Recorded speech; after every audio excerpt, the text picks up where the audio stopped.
Fala aí, galera do Minutos Online, tudo bem com vocês? Bom dia, boa tarde, boa noite. Bom, aqui é o Caio, estamos aqui para mais uma aula nossa de inglês.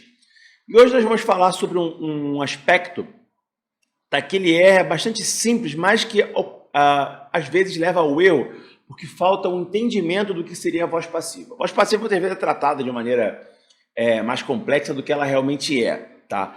A passive voice, a nossa voz passiva, tá? Nada mais é do que uma estrutura quando a ordem, entre aspas, natural, tá? E esse aspecto aqui natural eu coloquei justamente porque não existe naturalidade, né, no discurso, né? A língua, obviamente, ele é fluida, mas geralmente quando nós olhamos para uma frase, nós vemos que geralmente o sujeito exerce ação sobre o complemento, tá? Então, quando essa ordem ela é invertida, olha aqui o exemplo, ó. She wrote a letter. Ela escreveu uma carta. Tá? Essa é a voz ativa, é a estrutura pela qual as frases são de maneira mais comum, mais simples. Porém, quando essa estrutura ela é invertida, tá? E eu tenho o sujeito, na verdade, recebendo a ação, tá? Isso nós chamamos de voz passiva, da passive voice. Tá? E a voz passiva em inglês, galera, é uma estrutura bastante simples, bastante tranquila. Basta você se atentar aos detalhes. Nós temos sempre o verbo to be. O verbo to be, então, ele é obrigatório, tá? Como aqui eu vou ter o was, tá? O verbo to be no passado, sempre concordando com o sujeito, beleza? Mas o past participle, ou seja, o particípio do main verb, do verbo principal. O verbo principal aqui é o verbo write, escrever. No particípio ele se torna written. Então nós temos was written, tá? Como a estrutura de voz passiva, nesse exemplo aqui que eu dei. Então, para transformar uma frase de voz ativa para a voz passiva, é uma questão bastante simples. Você vai olhar o verbo da frase, identificou o verbo. Tá? O tempo verbal desse verbo que você identificou, no caso aqui o verbo wrote, qual é o tempo dele? O past simple, passado simples. Esse tempo você irá transferir para o verbo to be. Então, pega o verbo to be, no passado simples, ele pode ser was ou pode ser were. Concordando com o sujeito, a letter, então, fica was.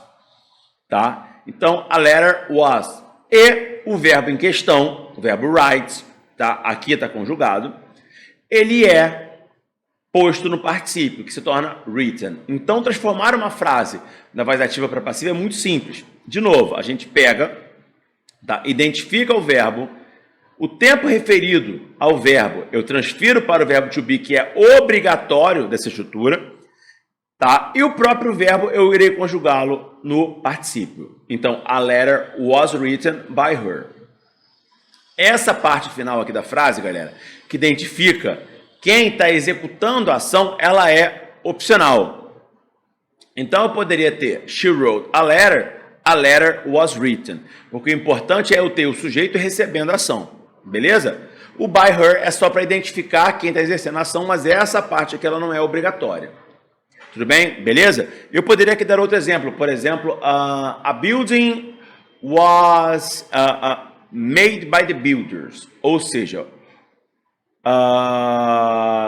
o prédio foi construído pelos pedreiros. Ou, se pegar assim, por exemplo, a wave was surfed by Gabriel Medina. Ou seja, a onda foi surfada pelo Gabriel Medina. Ou você fala assim,